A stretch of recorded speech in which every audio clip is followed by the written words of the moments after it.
Good evening, ladies and gentlemen, and welcome here to the Flatout Racing Network's coverage of race number 9, chase race number 2 of the second season of the Primetime Racing League's Friday night Superspeedway Truck Series, as we get ready to go racing under the lights at Primetime Superspeedway. 8 drivers enter into this evening's event. Only 4 will move on to run for the championship next week.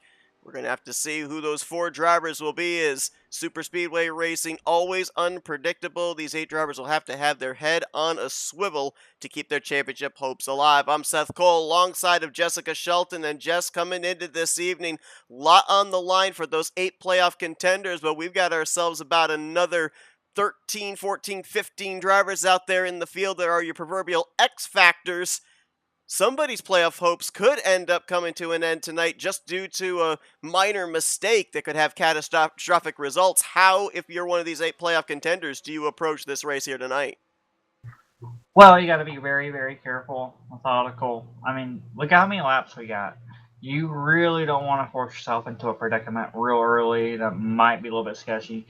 If you're, say, someone such as Alex Moe, or, like one of the normal guys, or maybe someone who's in playoff contention like Ulysses Sandoval back there, you want to, try to get to the front, take your time, don't do anything rash or ridiculous until it's actually go time in your mind. The guys that are up front, like Ken Roberts, who is coming off of a big win last night, as you and I were part of that RTG race. You want to try your best to stay up near the front and lead laps, gain points, but just make sure you're in a decent position where you don't screw up and don't overshoot your pit box or any of that mess. Just take it easy and try to maintain. Trucks are gridding up here for tonight's 66 lapper. Now, the way the playoff system works here is the 8 drivers come into tonight's race pretty much with no point separation. It is just the 8 drivers together, and it will be the same way in the championship race next week when we are whittle it down to 4. Were you going to say Wreckfest? Really? I know, I'm not exactly sure what I was about to say, but I know it wasn't the word whittle. The word whittle was in my head, and it didn't quite come out the way that it was supposed to be said. But what do you think? Do you think it's easier or maybe more difficult if you're one of these 8 playoff contenders, in the fact that you have to at least finish up inside of the top 4 of the playoff contenders here tonight, with everybody on a level playing field, no points cushion to be able to lean back on? Well, that's actually a flip side of the whole scenario, because at least with you being part of the 8, you know who your competition is. So, base, at least you can gather around and see what you really might have to do, what you're forced to do, and whatnot when it's time. But then on the other flip, it's more difficult, because if you're in a current position where you've got to force yourself to go 3 wide or change your pit strategy in order to gain a spot, that could also be detrimental at the very end of the race and screw you out. It depends, especially if we get a wreck toward the end of this race too. And of course, the pit stall selection chosen via the random qualifying draw, which puts Doug Hewlick on the pole position here tonight. And for once, you can also brag about qualifying me too. I qualified 4th. I don't know how. The power of the triple digits. Michael. Yeah. Hewlick going to have the pole position tonight alongside of Pat McCarskey, so non-playoff drivers will make up the front row. Highest starting playoff contender will be 3-time winner on the season, Ken Roberts. Oh, we got Whoa, we got someone. Wow, they're wrecking back there. That's wow, look at Brian Rawson. Breedlove, Brian Rawson, Gary Heiser, Keith Bynum back there. Not exactly sure what went on. Restart off of that one? I Might. Restart off of that. We'll wait and see if that's the case. I'll keep reading down the grid here, though. Playoff contenders making up row 2 with Ken Roberts on the inside and Graham McDonald on the outside. More playoff contenders in row 3. Brian Lovell on the bottom, Denny Carroll on the top. Row 4 is going to find playoff contender Mike Mangialardi alongside of Greg Lovell. And the top 10 is going to be completed with Mark Paglia and Jeffrey Elliott. They are not restarting. Keith Bynum's going back up to the field along with Brian to get their positions back, so hopefully they don't have a lot of damage. I don't know if there's damage on here or not. I don't think so. All right, I think it's moderate. Gary Mingus could be back in row 6 alongside of Greg Palmer. Bob Dixon and Bobby Farrell back in row 7. Row 8, Randy Waugh and Alex Moe. Robert Breedlove and playoff contender Perry Bond going to be back in row number 9. Row 10, Ulysses Sandoval, the last of the playoff contenders, and Brian Rawson, and then Keith Bynum and Gary Heiser will be the last of the drivers in the field here tonight. 22 drivers, taking the green flag here as Doug Hewlick will bring the field thundering into turns 1 and 2. And as we see, we were already 3 wide going into turn 1, coming off of 2. That's high side led by Jeffrey Elliott in the familiar. Actually, now the machine of Carroll, Graham McDonald. They're all trying to space themselves out. They're really wanting to go for it early on. So I mean, I don't know whether I would want to do that this early with the possibility of an incident or whatnot. But let's just hope that the damage ain't too big of a factor in case something does break out, like we saw a moment ago. Not sure who the driver was that said it, but the wise words, if you can't win the race on lap 1, but you can certainly lose it. And for the playoff contenders, the 8 drivers sporting the green spoilers and the green splitters there, last thing you want to do is end your hopes at a championship here in the very early stages of this long 66 lapper. Absolutely, and I do want to point out, the last time we were here, I do remember this racetrack, in my opinion, was really a decent success. I really liked how it handled when I practiced. I went out there just to test it. I went back on the track just to screw around for a specific reason, which you are aware of.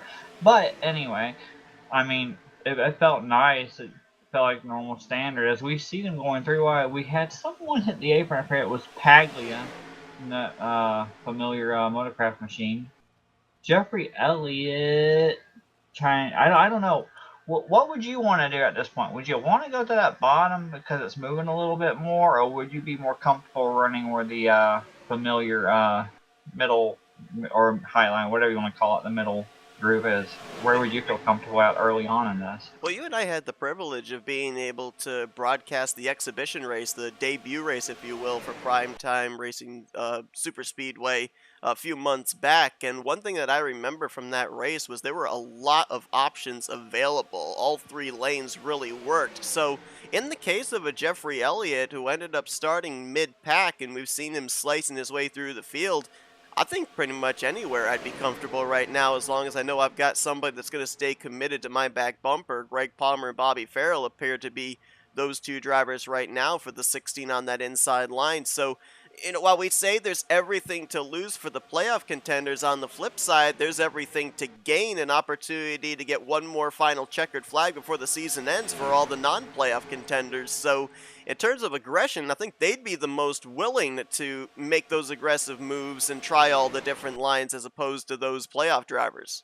Well, while we're talking about this at the moment with the playoff drivers, is there extra points for playoff drivers regarding wins, most laps led, or is it the standard? Nope, just straight up the top 4 finishers of the 8 playoff contenders, regardless of where they finish in the field. As long as they're the top 4 finishers, they move on to run for the championship next week. Okay, because I how some leagues they give you like an extra 3 points or whatever in playoffs or whatever we're standing superior on, like other leagues have done that we're familiar with. But yeah, I just thought I'd ask on that. Seth, we're getting a little bit bunched up here on this inside lane, a little bit of checking up, and that's creating a little bit of a run and some momentum on that 3rd lane, which is being led by the 24 machine. Couple of playoff contenders up there in that 3rd lane. You mentioned Graham McDonald, and he's got Ulysses Sandoval right there with him as well. The guy that asked us to pick him for the championship in our YouTube comments. Yeah, that's where I was going with that. Nolan's. Right now, a lot of those green spoilers up here inside of our top 10. And you look back here, I mean, Ken Roberts riding in 2nd, Brian Lovell in 3rd, Mike Mangialardi in 4th place. They're the top 3 playoff contenders. So they're at the moment with a little bit of a cushion. Oh no, Perry Bond with a block on Graham McDonald into the wall. And the cautions get away for the first time tonight. There's 1, 2... I saw 3 trucks possibly get involved in that. McDonald, Ulysses, and Perry Bond. Playoff implications in the early going here. We'll go back and look at the replay, but I'm pretty sure Perry Bond either tried to squeeze up in front of Graham McDonald or tried to at least try and stifle that outside line's momentum, and he was not clear. There's McDonald. Look and see if there's any right side damage on his Mopar machine. Doesn't look too bad. You know, Ulysses Sandoval was able to drive away. I'm just glad about one thing about this.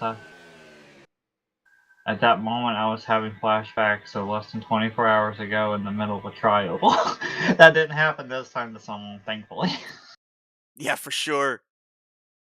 Nobody visiting the upper atmosphere. Hey, there's a lot of air up here, okay? Doug Hulick picking up the pace truck. We'll go back and take a look at what happened.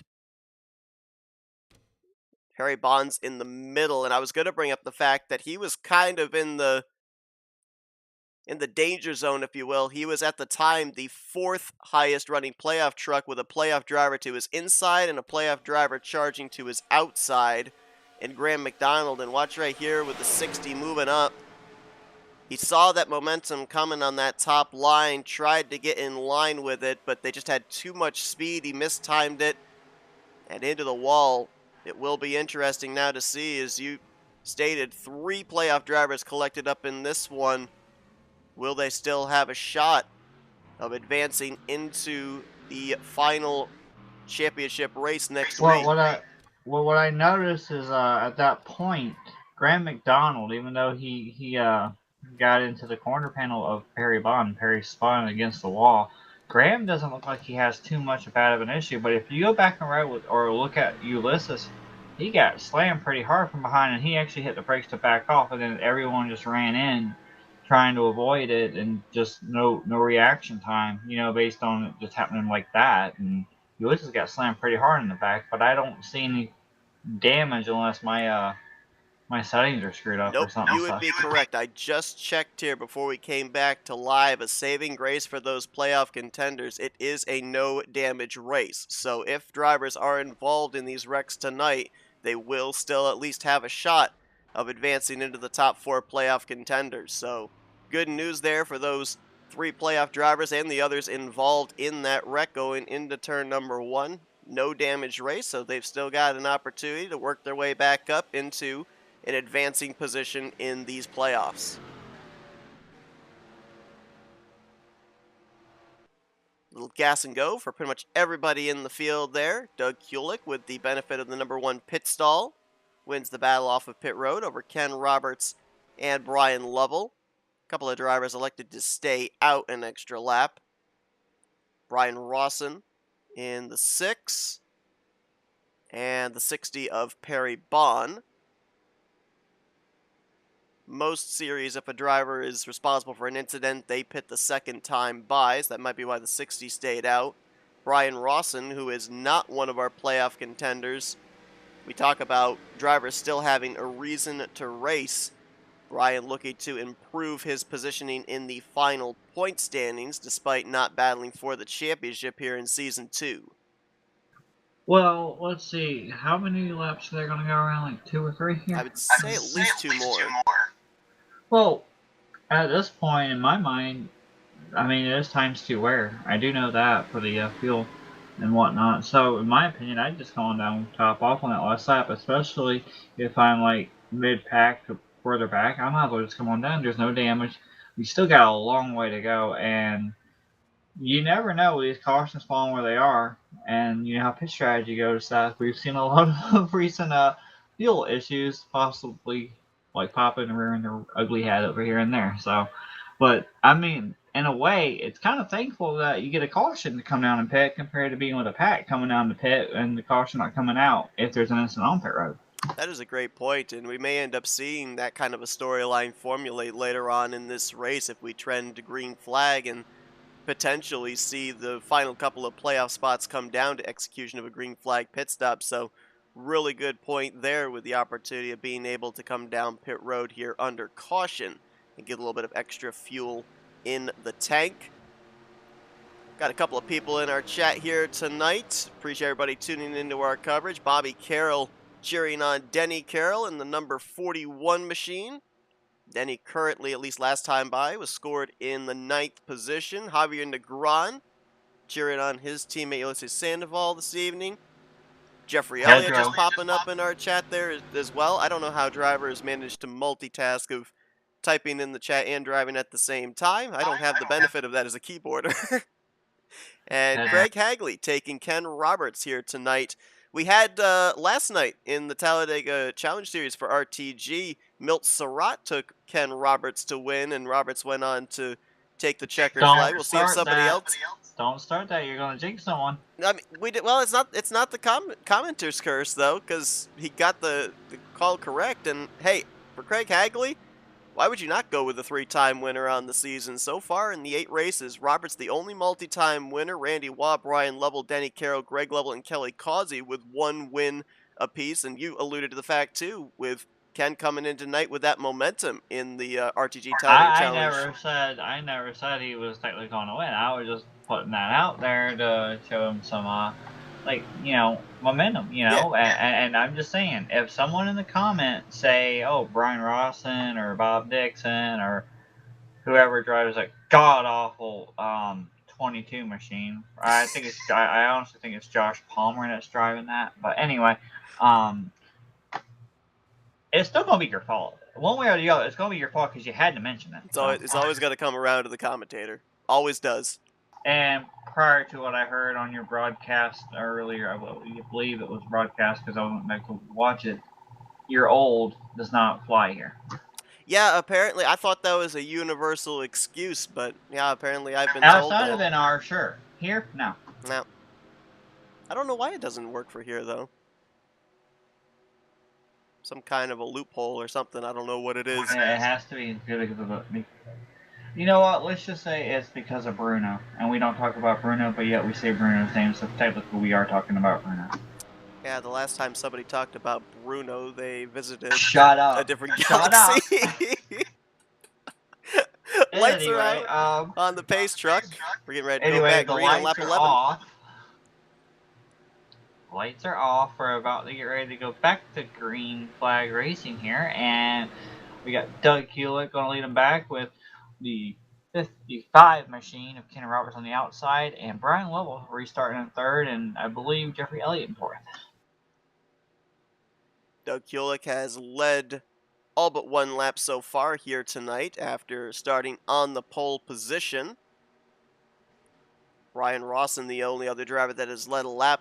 And I was thinking about this too, in the fact that here tonight, you look at the 8 playoff contenders, and granted, they want to give themselves as much of a cushion as they can to that 4th place running driver battle, but at the same time, maybe a little bit of alleviated pressure in the fact that they don't come into tonight necessarily in a must-win. It's just make sure you finish ahead of at least 4 other playoff contenders. So when it comes down to it in these races, and I know these drivers, every single one of them, as soon as they roll off the grid, they want to be the first one back to that checkered flag. But in terms of big picture racing, let's say you're running 2nd, 3rd, 4th place coming out of turn 4. Yeah, you have a shot for the win, but if you make the move, make a mistake, you could be throwing away a playoff position. So I think these drivers have the luxury of maybe racing a little bit smarter here tonight, not having to be overly aggressive in a win and in type situation. And I absolutely agree with that analogy. If it were me and I see that there's a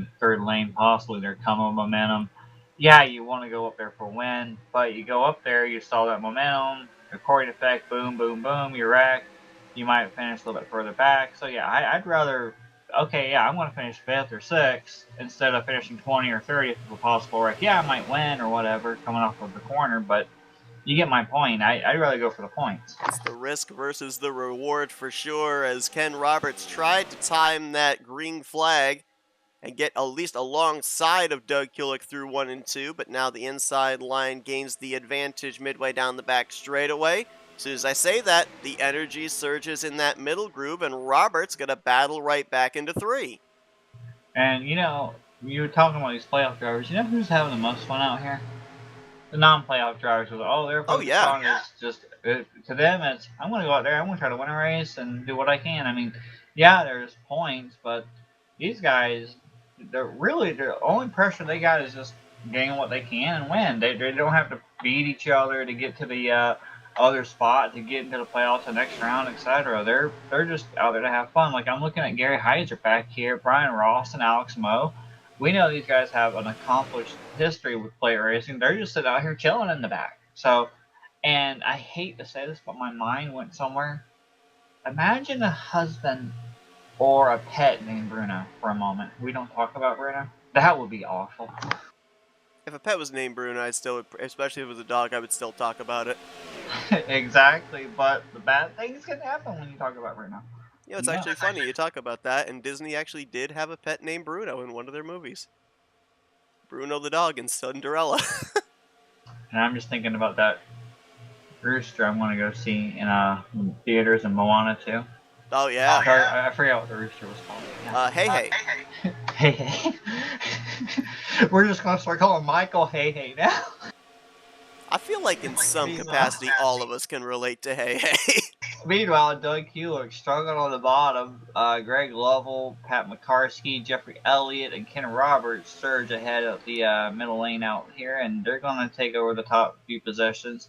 Now we are starting to see this middle lane start to come under a little bit more of a run, but Seth, you get the fact that they get such a run, they have to keep checking up and checking up, which is going to help that bottom start coming back. And I mean, at this point in time, you're going back and forth with all the checkups.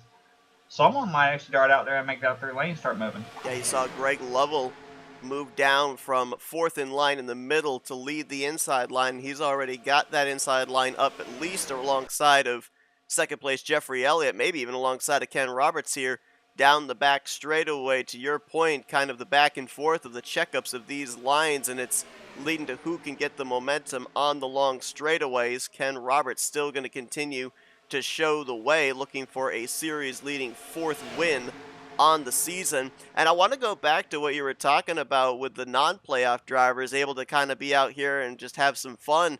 I called them the X Factors before we went green, and still in some capacity they are, because you could easily have a non-playoff driver help push a playoff contender to the win, or at least into a playoff spot. What about lap machines coming into play? There's that too. Yep, for sure. You've also got where if a non-playoff driver causes an incident late in this race during the point of no return, the playoff driver gets swept up into it. But with the fact that we have no damage here tonight, how much more anxious do you think these non-playoff drivers will be in terms of the aggression level, knowing that outside of a potential EOL, if they cause an incident, there really isn't a whole lot of consequence out there. They're not going to take anybody out of the race in terms of crash damage. Exactly, I agree with that. The aggression is going to be a little bit more intense based on a lot of these variables not even being able to affect anyone. But at the same time, you don't want to be a playoff driver and get involved and have a penalty knocked on you, which causes you to, oh, I'm going to finish fourth, and all of a sudden, you know, you're now EOL because of the penalty. So these playoff drivers got to make sure they're not the ones who actually caused the issue. And there's a big checkup up here as Padlia, or I think it was Padlia, I don't know. No, it was not Padlia, it was Denny Carroll trying to get in line here, and the truck behind Carroll backed off so immensely that it caused a checkup behind. I do want to get an idea here. I have not really seen this happen in a long time. Okay, I mean outside of the variable with me, because you know what you and I are doing over in your league.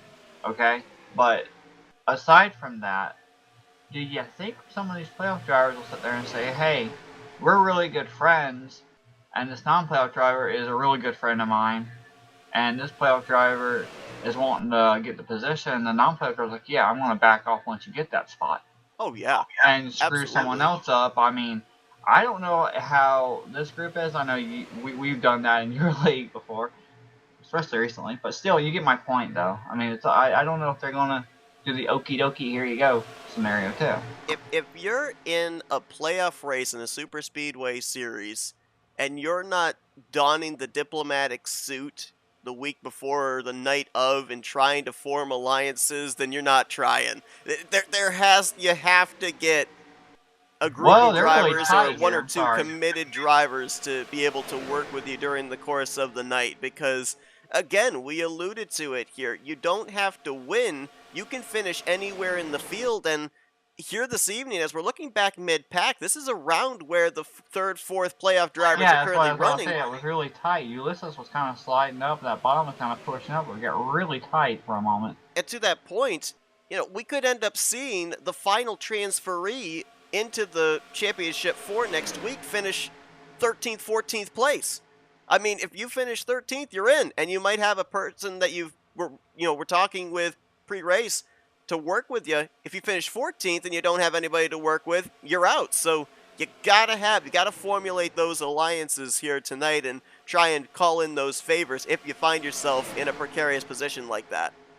Yeah, especially if you're sitting there saying, well, okay, I'm going to try to help you when I see this other line come and jump up here and start like half throttling or 3/4 throttling and cause that whole line to check up. And you're going to have people mad at you for sure. And they'll remember that, especially moving forward. But anyway, going back to this moment here, there is a massive 3-wide scenario here. And Seth, they got to be careful because remember what happened last time. They're starting to get awfully racy. To your point, Jeffrey Elliott had the lead for a moment on the inside. Ken Roberts, with help from Greg Palmer, surged back ahead in the middle line. All the playoff drivers back here, Seth. Look at this. Ulysses, Mike Graham, all these guys back here. Yep, with an opportunity if something happens to be able to pick up a ton of track position. Denny Carroll and Randy Waugh on that top side trying to get the third line going.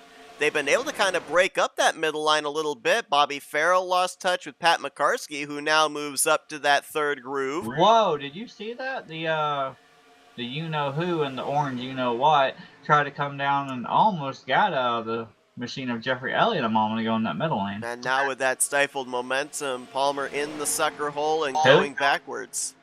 Josh? Okay.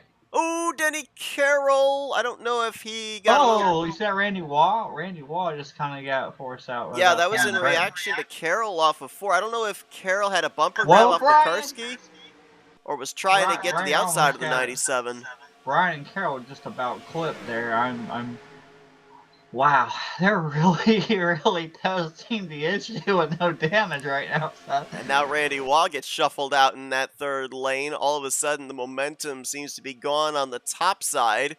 Oh, it's coming back. Look at this. Look at Ken Roberts trying to figure out which lane to block. Brian don't know where he wants to go. Up, down, make up your mind, Brian. And Ken Roberts went to the middle, and here comes Perry Bond to the inside. Great comeback there for Perry after being involved in the first caution of the evening. He'll go to the point. They almost went 4 wide right here with Brian. They're going up and down, up and down, up and down. So I feel it's coming. I really feel that that wreck's coming. The storm is getting closer to landfall. This track is very wide. It can hold them 4 wide, and as a wise man said, if you pave it, they will use it. Meanwhile, there's a couple drivers back here just relaxing and chilling. Gary Heiser. I mean, I don't mean any disrespect, but I'm not trying to be negative when I say this. He's just back here chilling all the time. He's not really trying to make any effort to go forward. He's been at the back like 99, if not 100% this whole race. Just just let the race up a storm. He must be loving what he's seeing up here, knowing that there's still plenty of time to get up to the front. For a point, Alex Moe was actually doing the same thing, but he's now hit the go button. He's the 6th truck on the inside line. But to your point, kind of a bit of a moniker for some drivers. They like to hang at the back, observe everything that's going on, and then make their charge late. I'm almost wondering, though, in the case of Alex Moe, and I also see Bob Dixon back behind him as well, who's been kind of utilizing the same strategy. I wonder if now they're moving their way to the front because they know we're getting close to the window of when they'd have to make pit stops. Exactly. Gain that track position now before you have to make the dive to pit lane. Well, quick question. If I'm not mistaken, and I may be mistaken at this point, okay? CTS physics based on other leagues like Insomniacs RTG and what we run over in your league and whatnot and everywhere else I run should be about what 19 roughly. Yep. Maybe 20 pushing the issue laps here as they really start getting dicey up here in this high side. Man, Gilardi got the wall there in the 0.29. Yep. Luckily he's still with the pack. I mean, I don't think that's going to take much off of him here. Lost him a little bit of momentum and obviously lost him positions, but to your point, I think he's still going to keep in touch with the draft. Yeah, but that's going to mess him up for pit stops for sure, being back here, I imagine. But They had that incident, what laps up? About like 7 or 8? I think it was lap 7, and we went back green on lap 11. So we had about maybe 5 or 6 laps before they started thinking about petting here, Yep. I would imagine. And I think, if I can quickly read off the list, you were talking about drivers like towards the rear of the field prior to that restart, coming down pit road, topping off the fuel tank. Ulysses Sandoval, Alex Moe, Brian Rawson, Graham McDonald, Randy Waugh, Keith Bynum, and Gary Heiser all pitted at the 1 to green, so they should be able to go that extra lap here should they so choose. And we are having, what, 4? I mean, I'm riding with Graham McDonald at the moment, and I can see, I know there's a white machine up there. I'm guessing she lists it's 1, 2, 3 green spoilers in front of Graham. He's got 1 right behind him. And then there's 2 on that inside line down there that are just still ahead of him. So I'd imagine this pit stop, even though it's not going to be the last one, I don't believe, they're going to be really scrambling because this is the one that's going to pretty much set up that last run, see where you're going to fall out at. Only 23 drivers took the green flag here tonight, so those that end up getting the random qualifying draw would be technically mid-pack in a full field. Looking at like a couple of playoff contenders that would have some of the first pit stalls to encounter would be drivers like Ulysses Sandoval and Perry Bond, but maybe not necessarily as much of a detriment to those drivers, with the fact that they can still utilize the art of hot pitting and get it woed down before they get to the center of pit lane, rather than having a pit stall right at pit road entry. And how about that Perry Bond guy?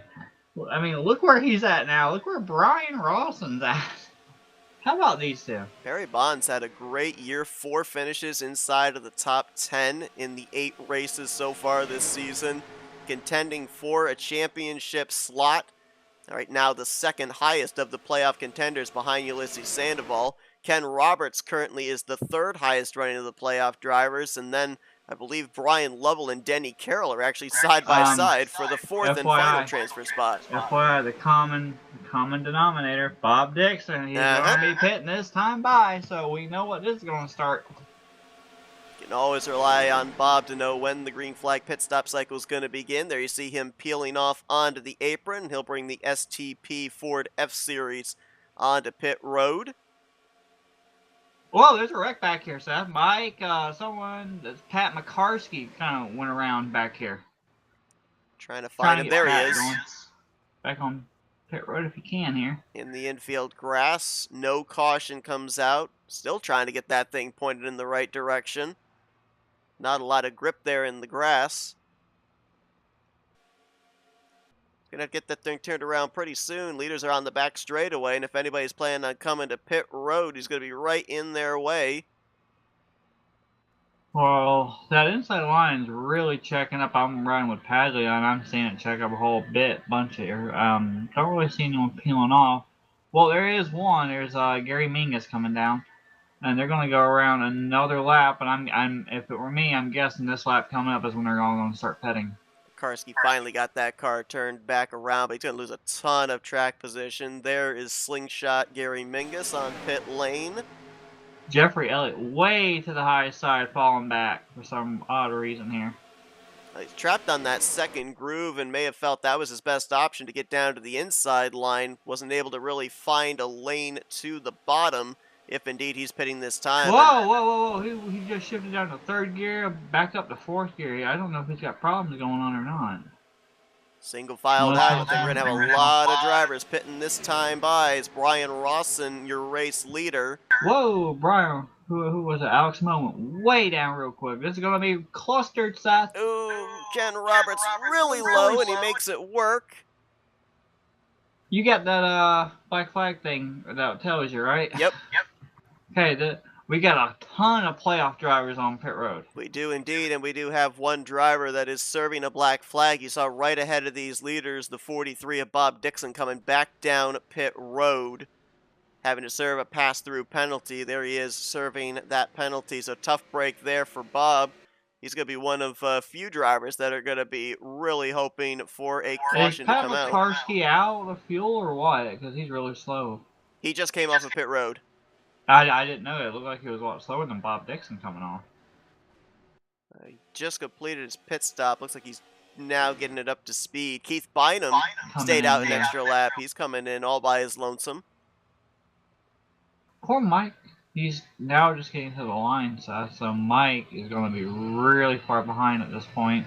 Might gain a little bit of ground, but based on that incident we saw earlier with him being at the back, it's really, really taking a toll on him, especially in that pit road entry. So he's got to hope for something like a caution to come out to save him at this point, because that's a big gap from where he's at all the way up to where Jeffrey Elliott is. That was a really nice job. That formation of about nearly 18, 19 drivers coming onto pit lane, giving each other the necessary room to be able to all woe up to the commitment line. And looks like we've got one driver that got hit by the speeding police. We were talking about the great run Perry Bond was having, and he's coming back down pit road for a pass through. Whoa! Keith, what did you do that for? I just saw Keith go out of pit road straight up to the wall. Yeah, he was in the wall there over in the middle of 1 and 2. Yeah, I'm just before he even got to 1, he went right up. I don't know if that's going to constitute a black flag for the 63 or not because of early merging. What do you see, Seth? Yeah, I'm not certain. I would certainly think that would be early merging. Although, no, actually, I think here you can merge into turn 1. I'm wondering if what happened, I mean, I didn't catch it, but I'm wondering if maybe he was trying to get up as quickly as possible to that third lane with the oncoming traffic being double wide behind him and just, you know, overshot turning to the right there, misjudged it, and got the wall. Yeah, 63 is back on pit road, Seth. So a pass through for Keith Bynum. Well, I didn't know because I'm like, I don't remember when I went out on the track to practice earlier. It didn't tell me when to merge. It was just saying, you know, other people around me. There's a whatever going to try over whatever. There wasn't any indicator coming out for me to merge or not merge. That's why I stayed on the bottom for a little bit. But I didn't know if that was like an immediate release like you were suggesting. They might have gotten him for an early merge, to your point, because we were just following him there. Normally, for a speeding penalty, it's just a pass-through. He did a stop-and-go. I don't know if he just elected to come down and top off there serving that penalty or not, but he did stop in his pit stall, which I don't remember if early merge penalty is a stop-and-go or not. I do want to point out, stop-and-go, they don't do nothing to your vehicle at all, do they? No, I don't think so. I was going to sit there and say, well, a little bit of fuel would help. Yeah. So a few drivers have had some troubles with pit road. Now Perry Bond, Keith Bynum, and Bob Dixon. The biggest one in that, though, is going to be Perry Bond because he is the last driver of the 8 playoff contenders. Still on the lead lap, but he's going to need a caution to get back into this thing. Perry Bond? What about Mike? Yo 29. I don't think he had a black flag, though. No, but he got in that incident with Pat McCarskey coming on pit road. Oh. That's why he's way back there with Gary Mingus. Good point, then. Where are you at? Well, I was reading off the drivers that had gotten the speeding penalties. Oh, okay. Wow, Michael and me need to have a conversation about your retirement plans. I mean, wow. Do I get a retirement party? Do you deserve a party? Probably not. Okay, so Robert Breedlove comes out to the inside, right in front of the 2 playoff drivers that I was going to mention. You got 3 on the high side, 2 on the bottom. Now, remember, you mentioned it earlier, only 4 can advance. So, I mean, now that 3rd lane's coming with Jeffrey Elliott, I mean, I'm running with Greg, so I can't see everything at this point. But I see that 3rd lane with Jeffrey Elliott trying to go. It looks like Paglia's wanting to go up there if he can get clear, but no dice for him at the current moment. Gary Heiser's back up here, Seth. I remember what we were just talking about with him, way at the back. Now he's starting to move forward. And I mean, the playoff drivers at this point in time, they got to be really concerned about these non-playoff drivers getting involved because that's shuffling up this mix big time. It's funny, too, because you look at the playoff drivers versus the non-playoff drivers so far tonight in terms of who's been out in front. The only playoff contender that has led any laps so far this evening outside of Perry would be Ken Roberts. Ken's led 9. Perry has led 5. Actually, no way. I thought Lewis has led 1. I thought I saw Ulysses at the front at one point. I think he was at the front, but I don't think he led coming back to the line. I think the battle between him and Perry Bond, Perry kept winning each exchange when they got back through the tri-oval, because scoring's not showing him with a lap lead. Keith Bynum, with that extra couple of laps that he stayed out, also ended up leading a lap too.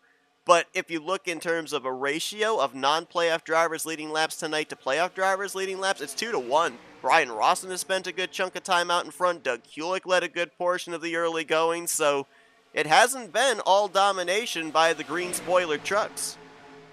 Absolutely not. I mean, if it were me, I'd rather finish second. At least I know one way or the other I'm advancing. Exactly.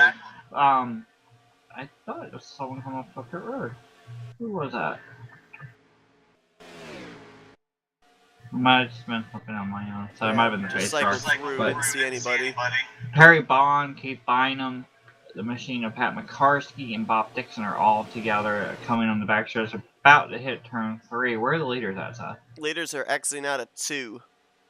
So it's not going to take them no time to run these guys down, and Perry will be in danger big time at that point. Yeah, right now, you've only got, I believe, 1, 2, 3, 4, 5, 6 of your original 8 playoff contenders up in this lead pack. Mike and Mingus are in the middle of the backstretch at this current moment. So they're about half a lap down, with the leaders making their way through the tri-oval on the front stretch.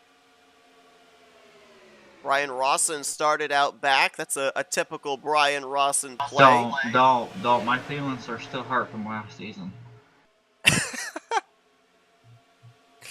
Because what was it, like 5 points I lost by, and he finished. And I was actually going to transfer until somebody ran out of fuel up there on that high side and screwed the whole thing up. But anyway, moving forward, you notice that Hewlett's now at the back of this pack, along with who? Alex Moe, and Heiser's kind of faded back a little bit. Yep. I wonder when Heiser went to the front and Alex kind of made his way up front. I'm wondering, do you think they were testing the waters about how quickly they could get up there if need be? I think so. I think definitely that was what they were doing. I think trying to gauge later on in this race how many cars can you pass in a certain amount of time if you've got the momentum. Yeah, little experimentation. Why not? Especially when you're trying to gain that track position prior to a green flag pit stop. But, a lot of people don't really think about it that much when they're watching this race, but drivers talk about it all the time, that 1 or 2 extra positions that you gain on the racetrack can then translate to a net gain of another 3 or 4 positions when the green flag pit stop cycle is complete. And I'm riding with Jeffrey Elliott. I just saw something that prompted me to ask you something here. See how these guys are running that third lane? And these other guys, well, actually, they're kind of trying to crowd and what we call trying to share that middle line. Yeah, it's what they call lane bullying, according to what we've heard over in RTG. Especially, well, look at Paglia. He's like, I'm blocking the bottom, blocking the top, I'm in the middle. But it's like, if you're in this middle line and you're looking and you're seeing how that high side is going, right? Would you gather to try to get someone to go with you and make it 3 wide and go to the bottom, knowing that the more people you got on the bottom, the faster that inside line is going to actually move compared to a 3 wide? As long as I knew I had somebody committed to me, yeah, maybe. I mean, we're definitely seeing the checkup again here in the middle groove, so you could at least be able to generate some kind of a run on the bottom and hope that you could keep that momentum up on the back straightaway. I just noticed back there, I don't know if it's due to the checkup, but Robert Breedlove backed off a little bit from the 44 of Brian Lovell. If he's able to generate enough of a run and has the 7 of Bobby Farrell with him, he could try shooting down to the bottom and seeing if he can formulate something down there against that yellow line. I mean, I was just curious because me at this point, if I'm a playoff driver, we got about 25 laps left in this run here. I might be thinking about forcing that 3 wide just to get myself in position for that last pit stop. And we've got that one final pit stop coming up. To your point, I'm going to ask the question, but it's probably rhetorical. we're running this tank out, right? We're pitting at the absolute last possible moment because we are approaching where the fuel window would open to make it the rest of the way, but you'd have to take on 2 cans. You wait a little bit longer, you're obviously probably going to take on less fuel, which means more time on pit road. You're taking 2 cans. Oh, really? So that's what I would do at this point. If I come down pit road, I'm taking 2 cans. Play it safe? Because when are they coming back down, Seth? Well, they came to pit road, I think, like lap 28, 29. So we're looking, what, lap 46, 47 when they'd have to come in? And how many laps would be left of the race? Oh, actually, you know what? I think it might be right on around lap like 19 to go. So yeah. Well, I mean, my point is, it goes easily by 5s. 19 to 20 laps is 2 cans. Minus 5 of that's can and a half. Minus 5 of that's 10 laps for 1 can. That's how we gauge it most of the time over in other series. That's why I think the way I do when we race together. That's why I'm always thinking. So for me, it being right there on that mark, and CTS physics, and not knowing if I'm going to be the leader of a line, let alone the leader of the whole race, I would be more comfortable. I mean, going with a 2-can strategy. Now, if they cross it to where it's about 15 to 14, yeah, I'll take a can and a half easily. I don't see anybody being able to make it that far, though, based off of when everybody came to pit lane. They're starting to close in on this pack, by the way. The only one that could have had a shot, maybe, and it would have been super close at that, would have been Keith Bynum, but he's currently back in 20th. Okay, I don't mean to draw your attention away from the front for a minute. What is going on with Gary Heiser? I mean, I saw him back off quite a bit, but I didn't know if he was going to generate another run. He looks like he's got 179, 180 by himself, which is what you would run by yourself in general. I'm trying to figure out what's up with the 3 machine here. Oh no, he was up with this lead pack. Yeah, he was. Now has lost touch. Not sure. I didn't see him wreck or anything. Nope, I didn't either. Back around, so. Denny Carroll we saw get shuffled up almost all the way to the 3rd groove, and he's now dropped to the tail end of this pack. We were watching the battle around Ulysses Sandoval because right now your top 3 highest running playoff contenders are 2nd, 3rd, and 4th with Roberts, Palmer, and McDonald, but it was a 3-way fight for that final playoff transfer position. Look at the lap drivers that we're about to catch. Oh, wow, yeah. Drivers. So you got Perry Bond being 3rd in that line, and they're in that middle groove, so they really got to hope and pray for a caution. I don't know. If you're a lap down, do you get 2 lucky dogs here? You do. Yep, 2 lucky dogs in this series. Well, then that would mean Perry's got to make a move or something to position himself 2nd or 1st as a lap driver at this point in time. They're all going to the bottom. Yeah, Dixon and Bynum and Perry Bond, the lead lap cars in this group. Pat McCarskey, the only truck 1 lap down. Yeah, Mike and Mingus are now about to enter. They are entering turn 3. Believe that maybe the 43 is coming to pit road this time. I saw chat light up. Don't know if it's an indicator of. No, I just got someone. The 16 says Y. Oh, okay. Y as in yes or Y as in Y? Y as in YMCA. And we are single file up here at the front in this lead pack. Everybody freight training around the inside line. They're about 2-3 laps away from when they're going to have to make that dive onto pit road. And we've already seen the speeding police hand out some tickets tonight. Bob Dixon and Perry Bond getting hit with speeding penalties. Keith Bynum, we're still not 100% certain if it was a speeding penalty or early merge that he got the penalty for, but this is the money stop. This is basically your playoff opportunity hanging in the balance. And at this point, I want you to look at the playoff drivers. 1, 2, 3, space. 4th one being held by who? Ulysses Sandoval with Brian Lovell right behind him. Right there. That's what I was going to mention. Right there as well. That is there they come. The spot that we're going to be keeping an eye on as Brian's going to stay out an extra lap. Brian's going to stay out another lap. Oh, Pat McCarskey with a little contact with Ken Roberts coming onto pit lane. Looks like they all got it woed down. We'll see if they got it woed down in time. Everybody pointed in the right direction here on pit road entry, but Mike is on pit road too, even though he's down lap. So there's that. But how about the call for I'm Brian Lovell wondering. staying out the extra lap here? The only playoff contender in the lead group to do so. I'm wondering if Perry stayed out just to hope and pray for a caution at this Could be. point. Be a good call just in case something might have happened there with that group coming to pit lane that transferred back up onto the racing surface. Guys coming out of pit road, gotta be careful. 3 wide coming off, wow. Jeffrey Elliott hitting pit lane. Perry Bond is in. Keith Bynum, Robert Breedlove. Brian Lovell stays out another lap along with Greg Lovell and Alex Moe. So these drivers might have been saving a little bit under that run. Pat McCarskey spun off the pit road, so unfortunately I think that might actually set complete tone for him unless we get a caution. I don't know if he's going to be the first car lap down or not. Or one of the laps. No, he's now at least 2 down. Gary Heiser coming in this time. These guys up at the front are, where Palmer and Ross and are trying to get up to speed. Are coming off of 4. Last time around, Palmer was clocked in 8th position, so this should handily back over to them, correct? Correct. I mean, we got drivers coming off the road, so these guys have to be very careful. Here's the remainder of the lead group coming onto pit lane. Greg Lovell, Alex Moe, Randy Watt, and playoff contender Brian Lovell.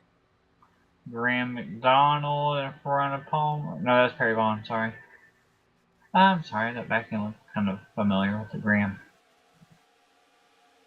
So Palmer should cycle out to the race lead. Well, Ross and Ken Roberts in 2nd and 3rd. You gotta remember some of these guys are still on pit road here. Correct. We have to wait and see where the 44 Brian Lovell cycles around to. He and Ulysses Sandoval were nose to tail for the final playoff position before the pit stops. Sandoval right now would be, if it cycles around him ahead of the 44, he'd be in the 3rd slot, and we'd have to wait and see who would be in the 4th position. Comes Palmer into 1, he's gonna catch these guys and go around them. You know what I'm thinking? It's really sad, Seth. Imagine if Dum Dum wins this race. And then his excuse is, yeah, always make sure you hit my truck at the very beginning. Yeah, that's good luck. It's like, are you kidding me? My referee shirt is in the closet, and I'm not going to get it. It's okay. It's a no-holds-barred match. I'll go make popcorn instead. No holds barred. Still cage match. Hell in a Cell. Let's go! Perry Bond is 1 lap down right now. But I believe, we gotta wait till they cycle around here. I believe when they cross the line, he would be the 2nd car 1 lap down. Keith Bynum would be the 1st. So he is currently in a free pass position, I believe. We gotta wait for scoring here and scoring updates to state. No, Bob Dixon's also a lap down in this group. So Dixon and Bynum right now would be the 2 free pass machines. As soon as I say that, Perry Bond goes by the 63, so now he's in a lucky dog spot. And here's your battle for the final transfer spot. Brian Lovell merges out in the 11th spot. Right behind him, the 24 of Graham McDonald. Right now, with how they're running, one of these drivers is moving on to the championship battle next week. One of them's journey comes to an end tonight.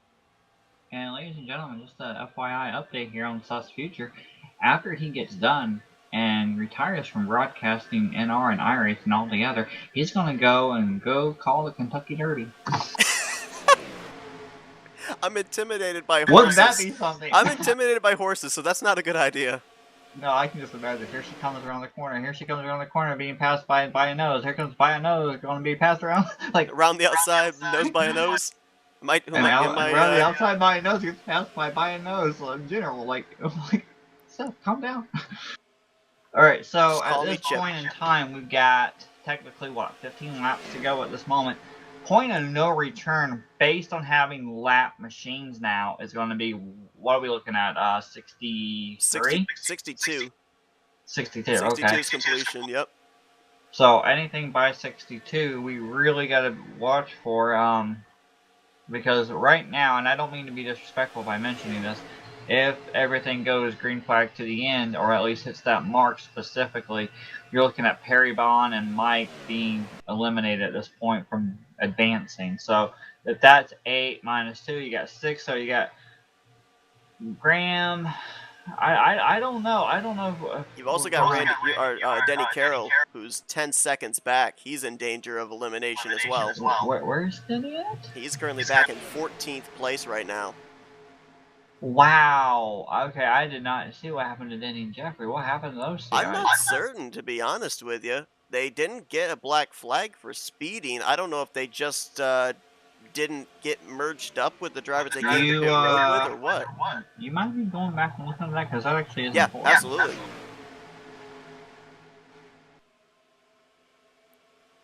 Right now, Perry Bond is in the second lucky dog position. Mike Mangialardi is the 4th truck 1 lap down at the tail end of this lead pack. Bob Dixon is in the number 1 free pass spot. Now we're going to drop back here and watch this battle around the 11th position, because Brian Lovell, the one car or truck in this case, he has to beat is the 24 of Graham McDonald, and they're both down that inside line with no help. On lap 47, they were pitting coming to line 48 coming out of pit road. Denny was side by side with Pat McCarskey, who eventually spun out on his inside. Denny was trying to get up to speed. He was not close enough to the back of Graham McDonald. Graham was a lot closer to Doug Kulik at that point, so they were able to catch up with the field. As far as Jeffrey Elliott is concerned, I have to find him real quick.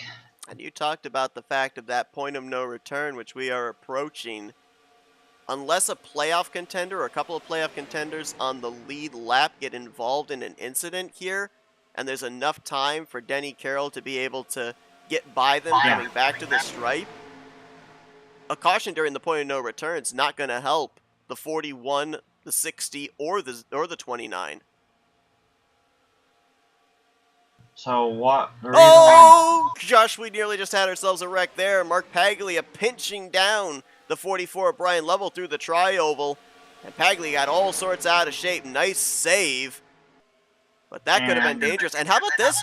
Brian Lovell and Graham McDonald working together. They just worked their way by Ulysses Sandoval. Now they're in. Sandoval will be the first one out.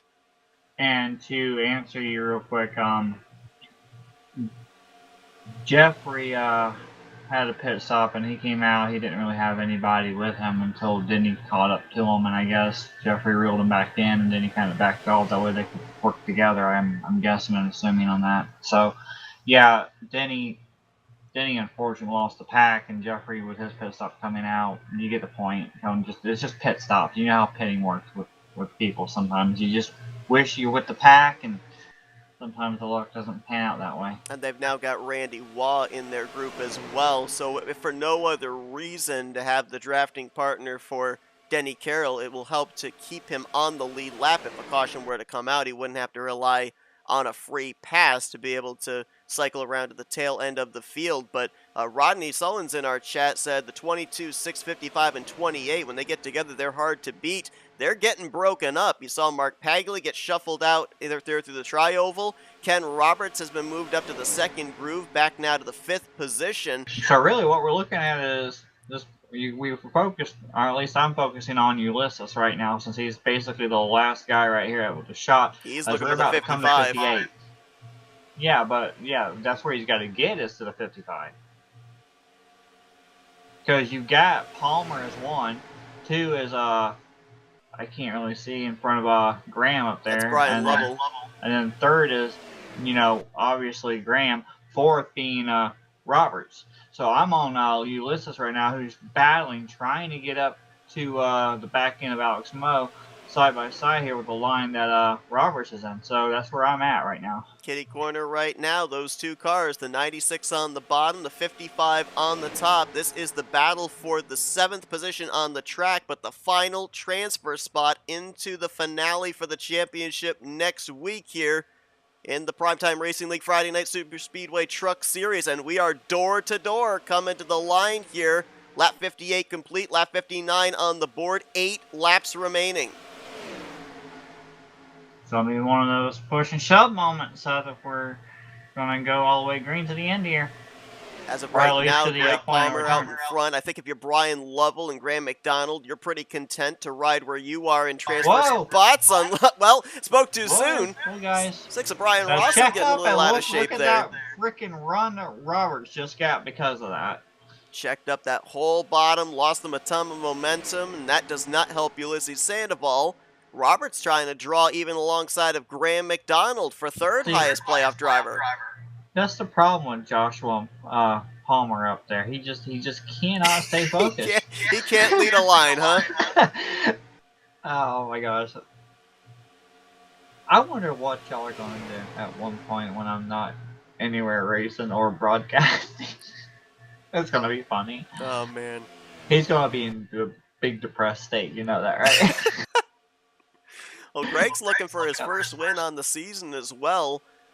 Ulysses going to move up to... Ulysses, what are you doing? Whoa, Paglia.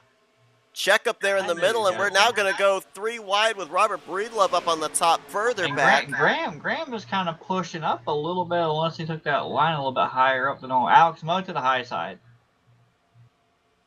A lot of slicing and dicing now in the field. Yeah, a lot of swapping is taking place with these positions. Ulysses thought about going up at one moment, but then Breedlove, I believe it was Breedlove, made a move, and Ulysses just couldn't do anything with it. He thought about it. Palmer going to the middle line. Going to the middle, or is he going to the bottom? What's going on here? Brian Rawson up the middle. Little contact there between the 6 and the 44. The moment you remember Daryl Worship. Nah, they're racing good. They're driving good. They're pointed straight, so they must be fine. We're watching that white and green 96 on the bottom. Trying to get up alongside of the number 55 Wickens, or Wickers, I'm sorry. Sponsored number 55 of Ken Roberts. Breedlove on that high side. Paglia just hit Moe in the back on the tri-oval again, trying to get something going with that middle line, just nothing going. And lead change right really there. Brian Lovell just led that lap, and he is clear to the point, getting pushed there by Graham McDonald, and Ulysses Sandoval just completed the pass on Ken Roberts. Roberts going to get a huge shot here on this middle line. Oh, see, that right there is going to kill the momentum at that point. That inside line is going to get a little bit of a run. Brian Lovell moving up to block Greg Palmer. That opens up the door for playoff driver Graham McDonald on the bottom.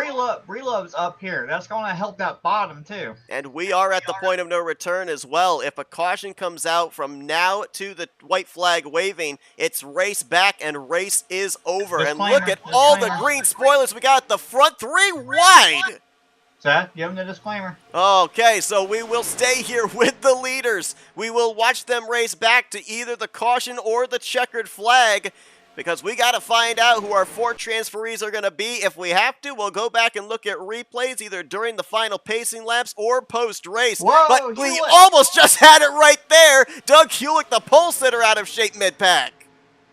Well, he kept it going. There's no caution. Look at all the green spoilers up here. The 24, the 22, the 96, the 55, and the 44. Roberts just made his Hewlick in the wall again! Still pointed straight, still green. Hey, Seth, Roberts is on the bottom behind Alex Moe. He's now passing Brian Lovell. He's just got to get up to Palmer. Graham McDonald, Ulysses Sandoval, Greg Palmer, the top 3. Roberts and Lovell battling for the final transfer spot. Give it to Roberts, who'll get alongside of Palmer now for the 3rd transfer spot. Brian got back down to the bottom. He was in the middle of 3 wide, almost 4 wide. Now he'll try to get alongside of the 22 here through 3 and 4. And Graham McDonald enjoying every moment of this because he's in the lead at this point. So this position right between Palmer and Lovell right there. I mean, Lovell right now has, I'd imagine, right? Yes. No, why you do that for, Lovell? He's going to go to the outside looking there on the 931. He's got to keep the 22 in his rearview mirror. That's the transfer spot right now with 2 to go.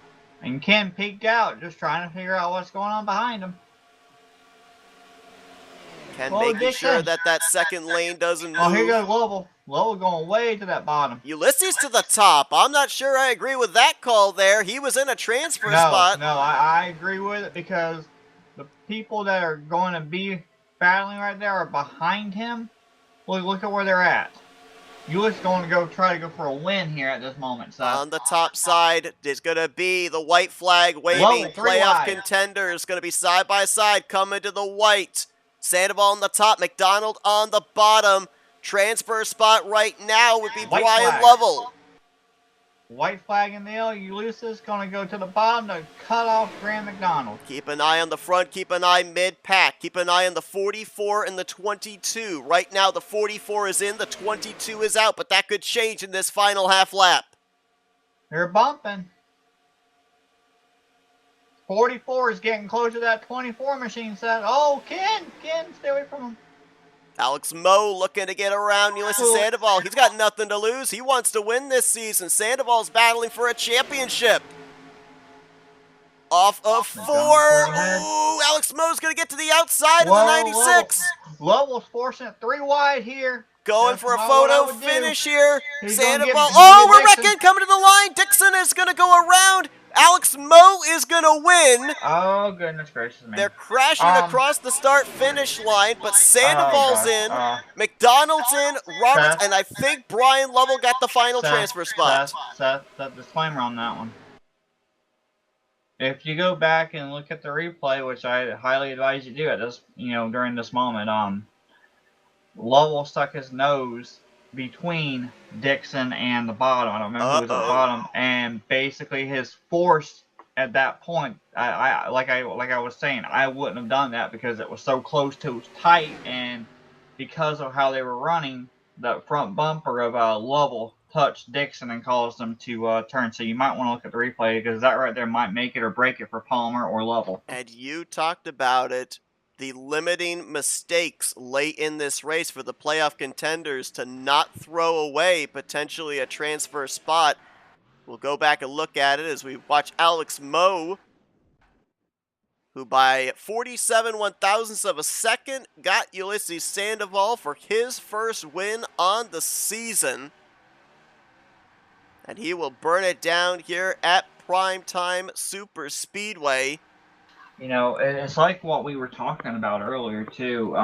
Would you be willing to risk it? And I told you, with Ulysses putting himself out there would be no reason why he shouldn't at that point, because technically, in my mind, he was in a safe position to at least try to go for it at that moment, with how many laps we had left, and everyone else was behind him, and I didn't see any run generating. But at that point with Lovell, when he forced the 3 wide issue, I didn't agree with it because he was in front of Palmer, and had he stayed there, Palmer would have at least, maybe if Palmer made a move, he would have gotten like the half of maybe not even to the halfway. He might have gotten to like toward the back tire of the machine of Brian Lovell. He would have. Brian Lovell would still have made it at that point in my mind, but that right there, trying to go for a little extra, is just. I don't know about it, Seth. I don't know how you view it on that one. Well, in hindsight as well, I do agree with you because we saw even with that battling there with Palmer, Lovell, Roberts, how the momentum would constantly shift with the different lanes. If Sandoval doesn't make that move, he's pinned on the inside line. He's boxed in with nowhere to go. At least with going up to that second lane to make a move for the win, he's at least able to keep his momentum going. He's not going to get checked up. So, while at the time I was a little bit skeptical about the move, it does make sense that, in superspeedway racing, defensive is okay, but you can be too defensive and pay the price for it. Yeah, and that's what Brian Lovell did. He got a little more than what he bargained for at that trial. Now, obviously, we don't know what they're going to deem that as, but, I mean, I don't know if you showed the replay or not. I had to step up. Currently showing it right now. I mean, it's hard to tell, right? I mean, he's definitely there. He's boxed in. Bob Dixon might have been pinching him down. I mean, it's super tight there during the trial. Well, somebody's going to make contact at some point. Before that moment, though, how tight it was before Brian stuck his nose in there. I mean, I don't know if you would say that Brian forced himself in there to create that 3 wide to begin with, because that's what I was concerned about, was him forcing his nose in there. I mean, he was fine. He was running a single line behind Dixon, coming off of 3 into 4. He was good, no issues whatsoever. He puts himself right there, He stood clearly to the inside of Dixon, but Dixon's following the line, and then there's that bottom. I think that's Greg on the inside trying to stay on the track.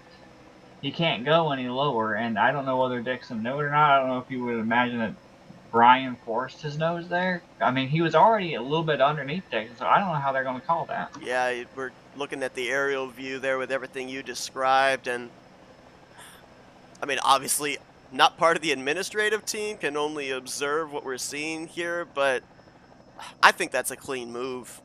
To your point, the 44 was to the left rear quarter panel. Yeah. He had more than a car width to be able to go up the center there between Bob Dixon and Greg Lovell, and Dixon moves down a tiny bit, the 44 moves up a tiny bit there. That's typical superspeedway racing through the trioval. I don't personally see anything in it that would take Brian Lovell out of the final transfer position, but and again, we don't know what's going to be happening during the post race review. That's why I wanted to bring that to your attention, because I am not. You and I don't know how many times you've actually run over here. If you have, I have never ran over here specifically, so I don't know how their administrative staff does it. But I thought that was something to look at least. Yep. Because who knows what's going to happen at this point. But anyway, Alex Moe, non-playoff contender with the win, and he stayed at the back that whole time. He did indeed. We didn't really see him make any charge to the front outside of the tail end of that first run prior to the first cycle of green flag pit stops, but executed on pit road, stayed in the lead pack all night long, and made the move when it counted to pick up the victory. Guess how many laps Alex Moe led tonight? Last one, right? The last one. That's all you need is just that last one. Quick question. How are we going to do this? Are we going to do all the playoff guys that transferred? Or are we just on top 3? How are we doing this? I think we'll probably just go the top 3.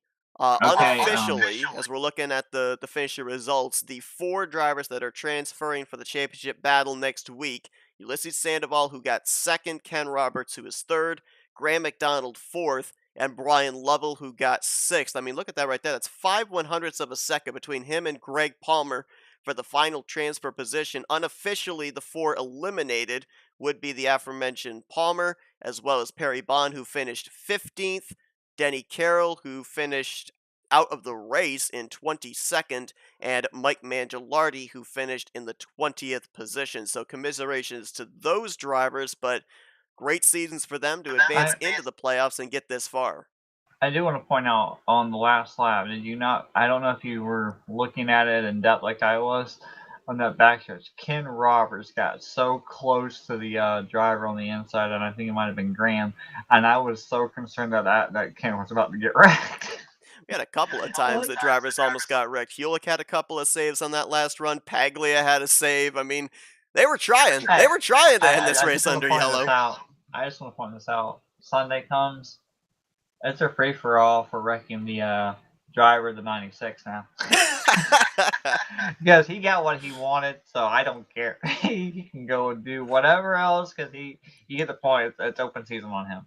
But how about Ken Roberts' momentum? I mean, yeah, look where he is with this league, and like we commented on RTG, he just came off of a big one. That momentum is just surging forward with that 55 machine. We also had a lot of drivers lead laps here tonight as well. I think at least 50%, if not more, of the drivers led this evening. 3 drivers led in the double digits, including Ken Roberts, who led 10 laps here tonight and transfers in the 2nd highest running of the playoff contenders. And let's see if we can dial it up right now. Can I grab Ken Roberts? Are you Absolutely. okay with that? User was moved. Ken, Jess, and Seth up here in the FRM booth. You got us?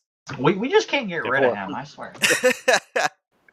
Well, I was able to pick out his truck tonight. There wasn't anything that was similarly colored this evening. Ken, I just want to warn you. In his mind, he was thinking Grant Wesley the whole time. No, I was not. That is a fib. That is a falsehood. But Ken, I'll tell you what. I mean, we were up here in the booth trying to figure out that final transfer position. 3-4 of you constantly swapping around the 3rd or 4th transfer spot in that final run. How difficult was it from the driver's standpoint in trying to figure out where the momentum was, where those other playoff contenders were, in trying to make sure you were going to at least be in that fourth transfer spot? Yeah, that was tough. Probably the last 3 or 4 laps was really tough.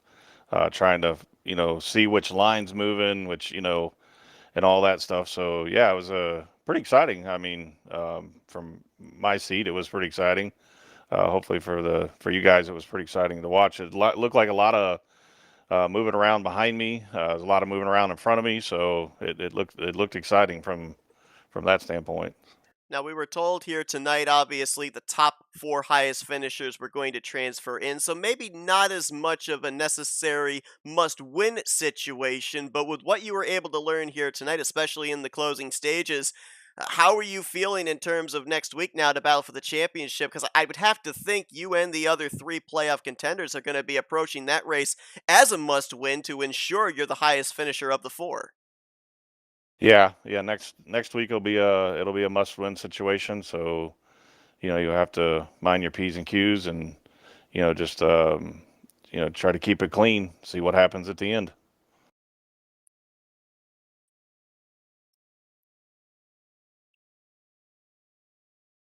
I'm not sure if Jess is there. I'm going to ask you another question here too, because we were talking about the fact that 22 drivers took the green flag here tonight. 8 of you battling for the championship, which means there are 14 other drivers out there that are just looking to win this race. We call them the proverbial X factors. How much did they play a part into tonight's race? Because we were talking about the fact that you need allies. You need people working with you to be able to keep you up at the front of the field or at least above that cut line in a transfer position. So, how much did that come into play this evening? Well, it did for me. I mean, I got stuck in that middle line, and I was able to get down low and got behind Alex, and I knew he would make some kind of move towards the end. So I was really just going to stick with him and kind of go wherever he went, and so it worked out good for me. Got a good finish out of it. So yeah, those guys do play a big part of it. And they're um, like I said, like Alex. I know he has an aggressive nature at the end of the race. He always starts in the back in the beginnings, and he works his way up to the front, and then at the end he'll get aggressive with you. So I thought, well, I'll just stick with old 48 here. I haven't run with him for a while. I haven't seen him for a while, but good win there, Alex. That's pretty awesome. Well, Ken, a great job for you here this evening. 3 wins on the year, most wins in the series, transferring into the Final Four. Got to be looking at this 55 as one of the favorites in the Final Four battle for the championship next week when we come right back here to Primetime Superspeedway. Congratulations on the job well done. And before we let you go, floor is yours for thank you sponsors and shoutouts. Yeah, I'd like to thank Graham and Keith and guys over here at Prime. They're new and they got their new league going, and they're really trying to build it up and got some good racers in here. So kudos to those guys. Thoughts and prayers out to Graham. He lost his mother just a couple days ago, so I'm sure he's heavy-hearted right now. But shout out to you guys for covering the broadcast. My broadcasts are starting to back up. I know what I'm going to be doing tomorrow, so I got to watch from Thursday night and tonight. So but thanks to you guys for doing it, and just thanks to my teammates. Me and Brian and Palmer and me, Mark Paglia got together tonight. Was working out, and it was working out pretty good there for a little while. It was looking we were running 1, 2, 3. So, but I knew the storm was coming. So, but yeah, it was fun. And Rodney Solins for my paint job. I love this Vickers barbecue Chevrolet. It's been a good one so far. So thanks to those guys. Well, there was definitely a storm at the front of the field tonight, but Ken Roberts able to weather it. He transfers into the Final Four championship battle next week. Looking for the championship here in the Friday night Superspeedway Truck Series under the PRL banner. Best of luck, Ken. Congratulations on the great run here this evening. All right, thanks. Have a good night, guys. And let's see if User we was can moved now get out a of your hold of channel. another transferee who is currently making the rounds through the TeamSpeak unnoticed there. But he's going to be the highest finishing of the playoff drivers tonight. He'll be battling for a championship next week. Let's see if we can get a hold of Ulysses Sandoval. User was moved to your channel. Hey, Ulysses, Jess and Seth up here in the FRM booth. You got us? Did you guys miss me? Oh, we did. We didn't. Okay, so disclaimer: we didn't pick anybody to win because we didn't want to hit anybody with the commentator's curse. But here tonight, I want to get like the mentality of you first as a racer and then as a playoff contender. You don't win the race, but you are the highest transferee into the final round for the championship. So, on what side of the spectrum are you right now? Are you a little Buddy bit left your disappointed, channel. or are you ecstatic in just the fact that big picture racing, you've got a championship opportunity next week? Well, yeah, just a little disappointed because I lost the race, but Buddy at joined the your very channel. moment that Alex Mo passed me, I instantly say, "Hey, I'm in the championship four, so don't worry about the win." I also didn't want to wreck myself because we were too close, me, Alex, and I. So I thought if I block him some more, I would have gotten turned. Now you talk about the mentality there of, you know, I'm locked into the next round, don't wreck the race car in battling with Alex. We were just talking with Ken moments ago, and I feel it's going to be universal across the board for all four of you playoff contenders next week, approaching the race as a must-win situation to absolutely guarantee the other three competitors are going to be in the rearview mirror. With what you were able to learn here tonight in the closing stages of this one, the moves that you were making, how do you think this helps you prepare for next week? Oh man, I don't feel prepared for next week. So tonight a lot just happened. That it was such an intense race that my my blood pressure is high, man. I was so nervous the last laps of the race because at one point I was the fifth guy out, so I was trying to fight not only for a win for a championship for a spot at the championship.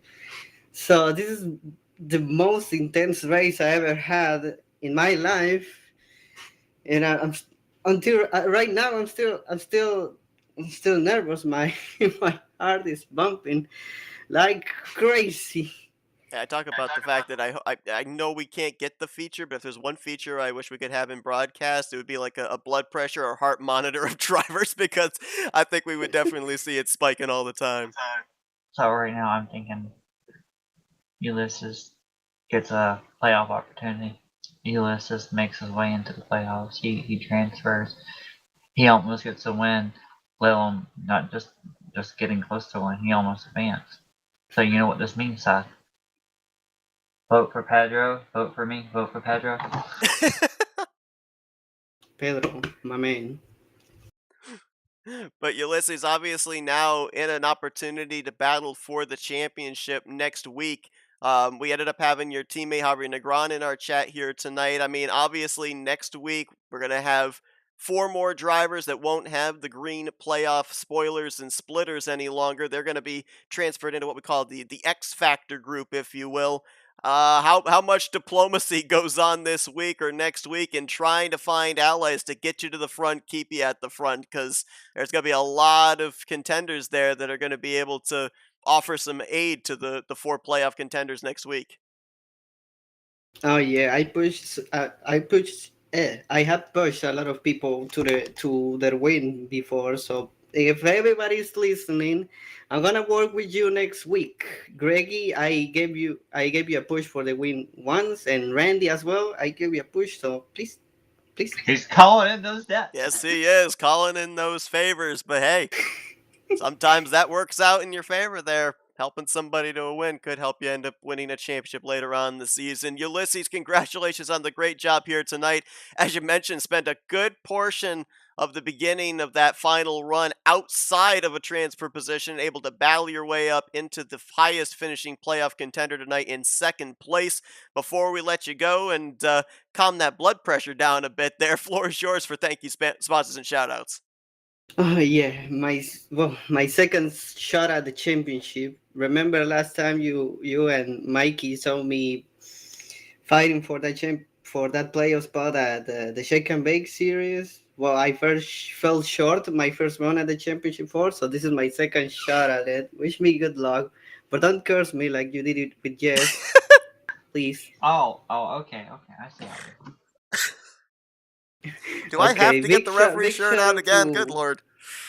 big shout out to Team Wrecking Ball, my buddies from NCRA, and yeah, we'll see you next time. Ulysses Sandoval, he's going championship racing next week. Second place nets him a transfer spot into the Final Four here for the Friday Night Superspeedway Truck Series. Congratulations on the great performance. Best of luck next week. Looking to maybe get that one position better, end out the season, maybe with a win and a championship. Oh man, I'm gonna Yeah. sleep like a I'm gonna sleep like a baby tonight. Okay. Congratulations, but like I told Seth, Ulysses, you're able to be happy tonight. Wait till Sunday, see what happens with me. Yay! Oh well, I'm also sending the Nightmare message to starts. you. I'm gonna work with you next week. Oh, congratulations, though, Ulysses. Thank you. User was moved out Let's see of if your we can channel. now go down to victory lane. First User win was of the moved to your season for channel. Alex Moe. Plays playoff spoiler here tonight. Alex, Jess, and Seth up here in the FRM booth. You got us? Hey, what's cracking? I'll tell you what, a limited schedule here in the Friday Night Super Speedway series, but nonetheless, bringing it home with a victory here in the middle of the playoffs. Big move there on the back straightaway to be able to get the race lead and hold them all off. But we mentioned this. This is typical Alex Moe. We see you do this all the time. You'll start at the back, kind of hang out there for a while. We saw you make a charge near the end of that first green flag run to improve your track position for the green flag pit stop. But charging up there late in this one, we were talking about how the lanes of momentum constantly seemed to shift on that last run. Looked like you were able to pretty well eyeball where that momentum was to dice your way through the field. Yeah, you nailed it. The lines change. Once I see that third line coming, it usually kills the second line. So I do my best to try to get it down low. Usually the low line at the end of the race wins the race. Coming into this race, I didn't even know it was a playoff race. I've been a little burnt out on super speedway racing, so I really haven't raced too many of the super speedway leagues like PRL here. But to come in and help some guys advance to the next round and get the win myself, you can't beat it. It was fun stuff. Minimal cautions, no complaints here. Obviously, no damage here tonight as well, kind of helping out with if someone ends up making a mistake. But what about the mentality, especially in close quarter racing like super speedway racing in a playoff race with you not battling for the championship? You had about 4 or 5 drivers all around you that were battling for transfer spots into the final four. What is it like mentally in terms of making sure that you get the best possible finish, obviously try and get that checkered flag, but at the same time, trying not to make a mistake that might ultimately cost somebody a championship for next week? Yeah, there's two sides right there. Yeah, I want to come in and win the race or finish as best I can. And you also got to kind of, I wasn't in the chase, so I was being careful, to tiptoe around these guys up until the end, not bumper grab anyone or, ruin anyone's chances at the end. So, yeah, I mean, at the end, you just got to step up the aggression, but also, race the guys clean, like Ulysses and Ken and whoever else is, trying to transfer to the next round of the playoffs up front. So, yeah, it's a two-sided head for sure. Now, Alex, congratulations on the win. Very fun to watch how you managed to get yourself from way in the back. You like rode in the back like maybe 97% of this race. There was a couple of times we saw you get to the front, then go to the back again. Were you just gauging on how fast you could get there, or were you formulating who you could work up, to work with early on, so you actually had an idea on your way up to the front before falling back, or was it just that the extra run caused you to fall to the back? Because I just thought maybe you went up there to gauge on, how quickly it would take you to get up there. Yeah, you're right in saying that. I know that they run no damage over here now. So, like Seth and you said, that first run there before halfway, I did kind of gauge, to see how I can come up through the pack, which lines were working the best, who was leaving gaps, who was running right on your bumper.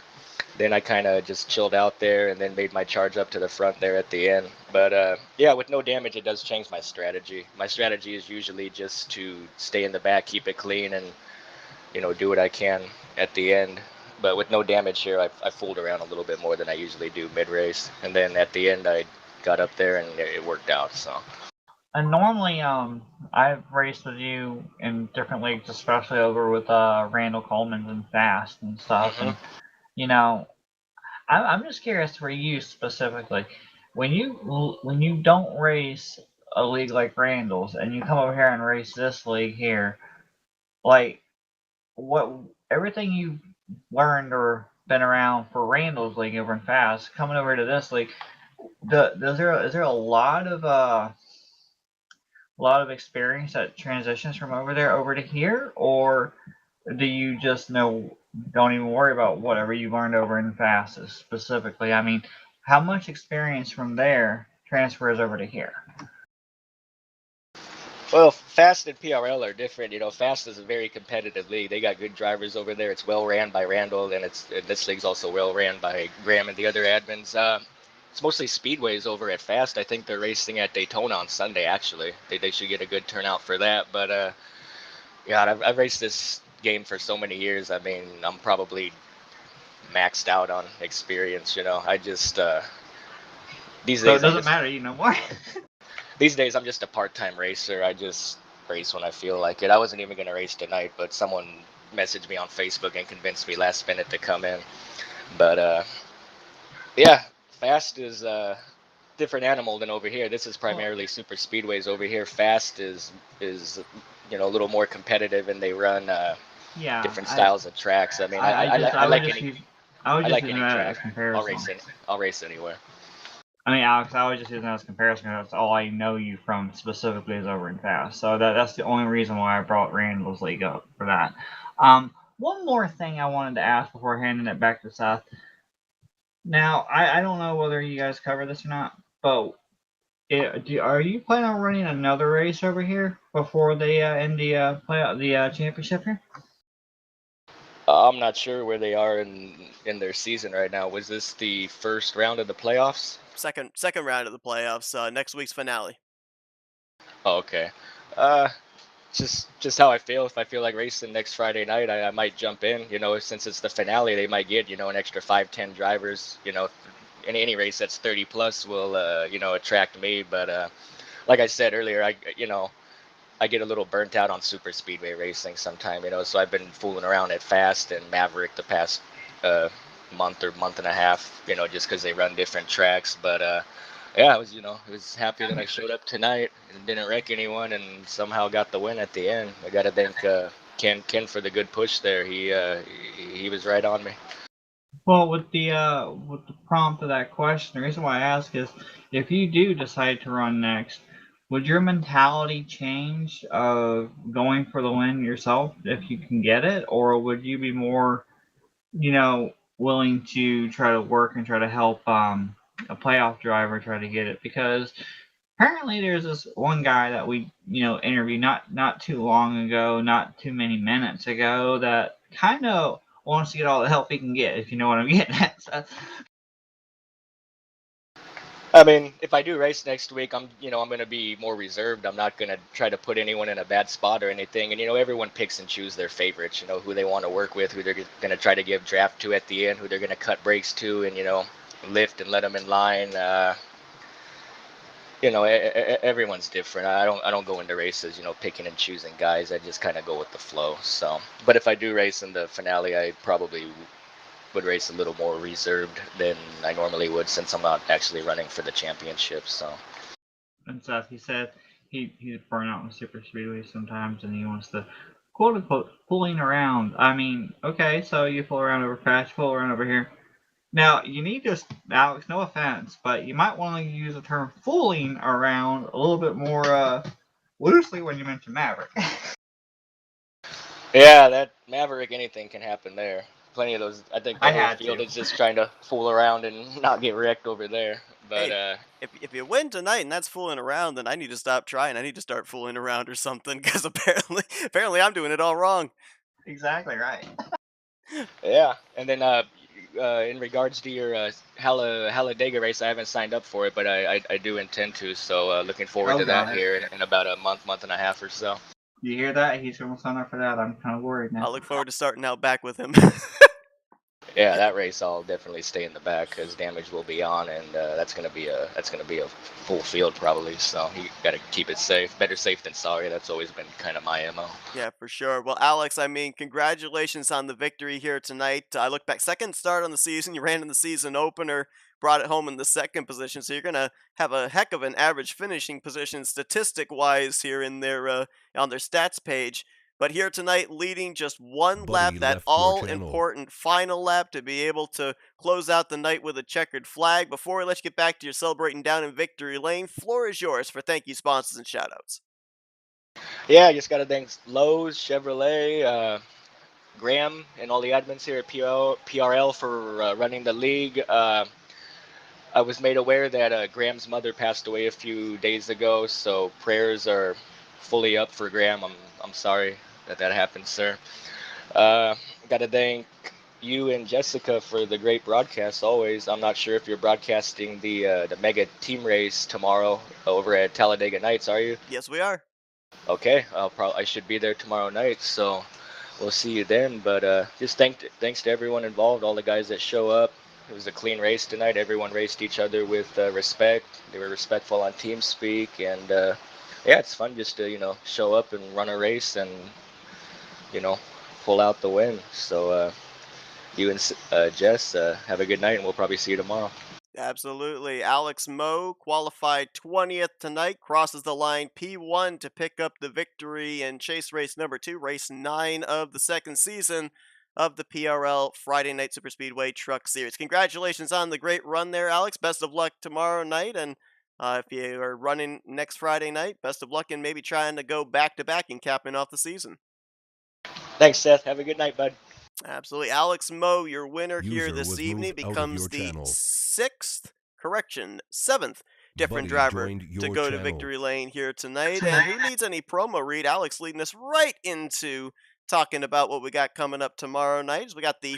Rude, that was my job. Oh, it was your job. Oh, okay. Well, he took your job from you, apparently, because he already alluded to it. I was letting Graham know I actually enjoyed watching this race, and I got kind of invited to race it, and that is a really good debatable thing, because I loved how the racing went tonight. It was so spectacular, so aggressive, but there wasn't a lot. There might have been a couple of cautions, but to me, it looked like it was fun. Yeah, it really looked like we we knew the enjoyed racing it. was going to be good coming in tonight because we got a little bit of a precursor when we had the exhibition race here at Primetime Superspeedway. So, and you knew with championship implications on the line, there was going to be aggressive racing but clean racing as well, and we saw that here tonight. Especially definitely. no damage, right? Yes. No damage always puts that out there. But at the same time, Seth, I did want to give you an update on something. Okay. And the only reason why I'm saying it during broadcast is because you mentioned it. We mentioned it last night.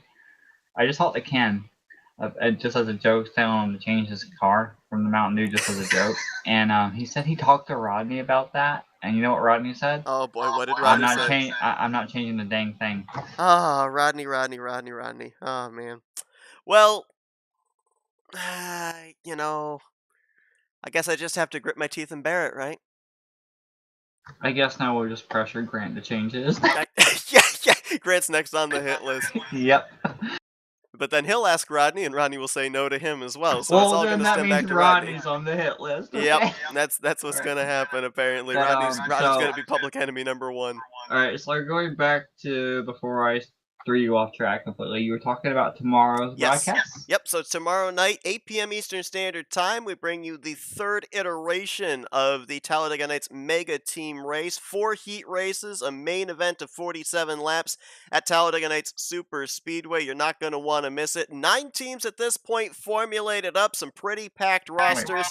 We're not switching tracks or anything, or what are we doing? We are switching. We got four heat races tomorrow night at 4 different tracks. Are we eliminating the one track to Kentucky again, or no? So there was a list of the 4 tracks, and off the top of my head, I don't remember what all of them exactly were.